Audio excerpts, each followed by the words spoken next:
కన్నీళ్ల మధ్యలో నడిపించాడు. ఆ పూటకి అంత ఆహారం లేని పరిస్థితిలో నన్ను నడిపించాడు. రైల్వే స్టేషన్లో, బస్టాండ్లో పేపర్ పరుచుకొని పడుకునే స్థితిలో నన్ను నడిపించాడు.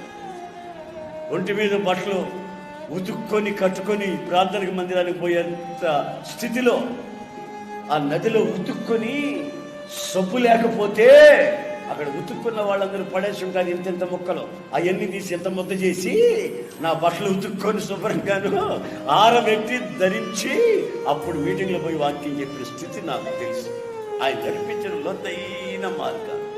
ఇప్పుడు ఎట్టి పరిస్థితిలో ఉన్న వ్యక్తినైనా నేను ధైర్యపరచగలను, ఆలోచన చెప్పగలను, వాళ్ళని కౌన్సిలింగ్ చేయగలను, వాళ్ళకి విషయాలు చెప్పి వాళ్ళని ఆధ్యాత్మిక లోతు నడిపించగలిగే స్థితికి దేవుడు నన్ను నడిపించంటే ఆయన ముందు నన్ను నడిపించిన ఆ మార్గాలలో ఉన్న ఆ యొక్క శక్తి ఈ రోజున నన్ను ఈ విధంగా నడిపిస్తున్న సంగతి